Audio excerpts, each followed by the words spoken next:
Morning everyone, কেমন আছো সকলে? আশা করছি সকলে তোমরা ভীষণই ভালো আছো। আমিও খুবই ভালো আছি। আজকে হলো বুধবার আর এখন ঘড়িতে প্রায় বাজে 5:45। এখন থেকে তোমাদের সবাইকে সাথে নিয়ে আজকে ব্লগটা স্টার্ট করলাম। আশা করছি তোমাদের আজকে ব্লগটা দেখতে খুব ভালো লাগবে। আর আজকে এত সকাল সকাল ভিডিওটা শুরু করার একটাই কারণ, বড়দি ওরা চলে যাচ্ছে, বাড়ি একদম ফাঁকা হয়ে গেল। আর বর্মশাই রাধি যাচ্ছে স্টেশনে ওদেরকে দিয়ে আসতে। আমার দাদা ভাই দিদি ভাই কোথায় গেছে? কোথায় গেছে? পার্কে। পার্কে না তো বাবা, দিদি ভাই চলে গেছে বাড়ি। আমার সাথে সাথে আমার মাম্মামও আজকে উঠে পড়েছিল, তো ওকে নিয়ে আবার ঘুম পাড়িয়েছি, কারণ এত সকাল সকাল উঠে পড়লে না আমাকে আর কোনো কাজ করতে দেবে না। তো ওকে ঘুম পাড়িয়ে আমি উঠে তারপরে আমি স্নান করেছি। স্নান করে দেখো চলে আসলাম ঠাকুর ঘরে। সকাল সকাল পুজোটা দিলে না মনটা কিন্তু খুব ভালো লাগে। কতদিন থেকে আসা হচ্ছে না, আজকে ভাবলাম না সকালে তো মাম্মাম ঘুমিয়ে আছে, পুজোটা দিয়ে আসি। এখন কি হয়, আমি স্নান করে আস্তে আস্তেই মাম্মাম উঠে পড়ে। ঘরের পুজোটা বেশিরভাগই মা দেয়। সকালে উঠে স্নান করে মা পুজোটা দিয়ে নেয়, পরে আমি আবার স্নান করে এসে ঠাকুরের চরণে ফুল দিয়ে প্রণাম করিনি। আজ ভোলে বাবাকে অনেকগুলো ফুল দিয়ে সুন্দর করে সাজিয়ে দিয়েছি। এখন তো আমি দিয়ে গেলাম, পরে আবার মা এসে আরও সাজিয়ে দেব। এসে দেখি বড়মশাই উঠে পড়েছে, তো জলদি করে আমি ভাতটা আগে বসিয়ে দিয়েছি। আর এখানে বেগুন কেটে বেগুন ভাজি বসিয়ে দিয়েছি। সকালে ওর বেগুন ভাজি সেদ্ধ ভাত খেতেই ভালোবাসে, তো সেদ্ধ ভাত বানিয়েছি, গাজর আলু সেদ্ধ দিয়েছি, আর এই যে বেগুন আলু ভাজবো। আর আজকের ওয়েদারটা দেখো, একদম মেঘলা মেঘলা করে রয়েছে, একদম রৌদ্র নেই। আর এখন প্রায় 8টার মতো বাজে। তো দেখো অবস্থা কি আকাশের, কয়েকদিন থেকেই এই অবস্থায় হয়ে রয়েছে। আর এই কাপড়গুলো তো একদমই শুকাচ্ছে না। ঘরে বাচ্চা থাকলে আরও অসুবিধা হয় রৌদ্র না থাকলে, কারণ রোজ দিনের কাপড় রোজ দিন না শুকালে না কাপড় বাচ্চাদের এতটাই জমে যায় কি আর বলবো। আর 2-3 দিন যদি কাপড় ভিজে থাকে না, পরে একটা কেমন গন্ধ করে, তো তখন আর পরাতে ইচ্ছে করে না, তখন মনে হয় আবার ধুয়ে তারপর পরায়। আমার মাম্মাম তো উঠে পড়েছিল, উঠে ওর দাদাভাইয়ের সাথে আর কি গল্প করছিল। আর এখন হাতে ব্রাশ দিয়ে দিয়েছি, ও ব্রাশ করছে ঘুরে ঘুরে। আর বর্মশাইও খেয়ে দিয়ে চলে গেছে, আর মাম্মামকেও ব্রাশ করিয়ে খাইয়ে দিয়েছি। আমুলের যে দইটা পাওয়া যায় না, সেই দইটা খেতে আমার ভীষণ ভালো লাগে। বড় জামাইবু যেদিন আসলো দিদিদেরকে নিয়ে, ওই দিন 2 প্যাকেট নিয়ে এসেছিল। তো কালকে তো খাওয়া হয়েছে, তো আরও একটু ছিল, সেটাই আমি সকালে মুড়ি দিয়ে খাচ্ছি। আর আমার না দই দিয়ে মুড়ি খেতে ভীষণ ভালো লাগে। আর আমি তো এমনিও মুড়ি প্রেমী, মুড়ি খেতে আমি ভীষণই ভালোবাসি। সকালে খাওয়া দাওয়া করে কয়েকটা বাসন মেজে টেজে ঘরের কাজে লেগে পড়লাম। কারণ ঘরটা আজকে পরিষ্কার করে নিলাম।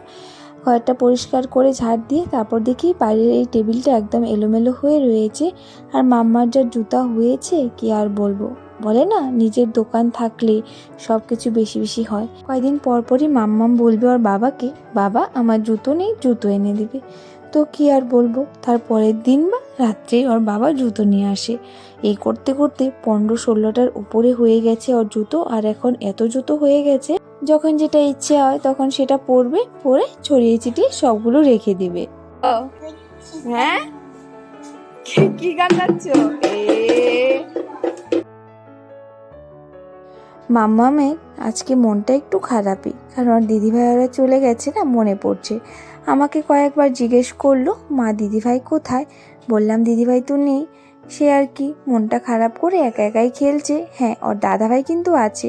ওর দাদাভাইও আজকে চলে গেলে ওর মনটা আরও বেশি খারাপ হয়ে যাবে। কতদিন থেকে সবাই আছে না, আমারও আজকে আর ভালো লাগছে না। সবাই একসাথে থাকার মজাটাই আলাদা।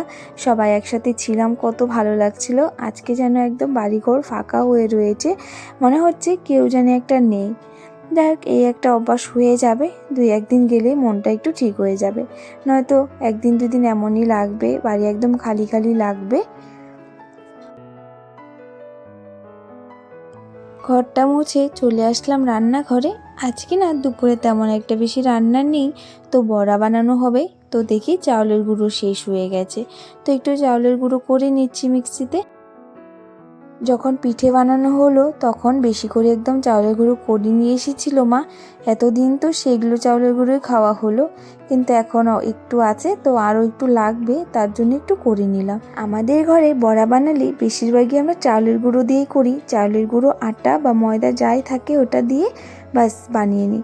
বেসন দিয়ে বানালে কি হয়, যখন একটু গরম থাকে তখনই ভালো লাগে, আর একটু পর খেলে কেমন একটা হয়ে যায়। আমার কিন্তু তাও ভালো লাগে, কিন্তু ঘরের সবার তেমন একটা ভালো লাগে না। তার জন্য বেশিরভাগই চাউলের গুঁড়ো দিয়েই বানাই, আর বেসন দিলেও চাউলের গুঁড়োতে মিক্স করে তারপর বেসন দিই। আর এখানে আমি মাম্মার জন্য কয়েকটা আঙ্গুর জুস করে দিচ্ছি। কখনো কখনো চিবিয়ে চিবিয়ে খেয়ে নেয়, আবার কখনো নাটক করবে, খাবে না। কিন্তু এভাবে জুসটা বানিয়ে দিলে কি হয়, ও খেয়ে নেয়। তাই দেখো ওকে জুস বানিয়ে দিয়েছি আর ও একদম খেয়ে নিচ্ছে।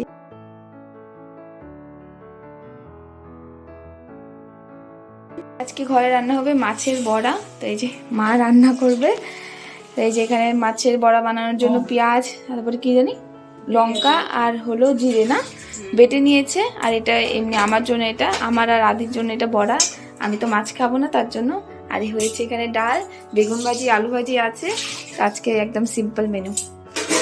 আর কালকে যে মাংস আছে এটাই।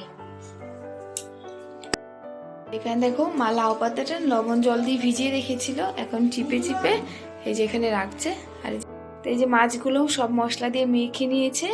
আর এই যে এখানে লাউ পাতার ভিতরে ভরে তারপর বড়াটা বানানো হবে। ভাত টাত খেয়ে একটু শুয়েছিলাম, এখন উঠে চলে এসেছি আবার রান্নাঘরে চা বানানোর জন্য। তো এখন আবার আদিকে নিতে চলে এসেছে দিদি আর জামাইবাবু। তো তার জন্য আর কি একটু মুড়ি মেখে নিলাম আর বানাবো হলো চা।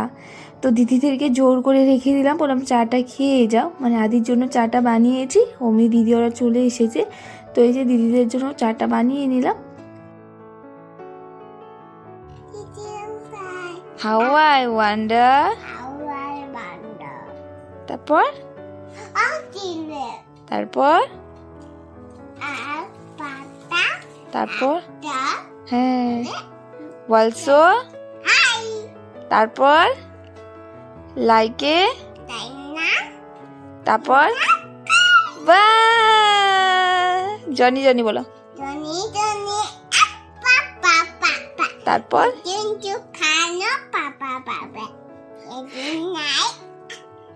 টেলিং লাইস না, টেলিং লাইস নো পাপা। তারপরে ওপেন ইউর মাউথ।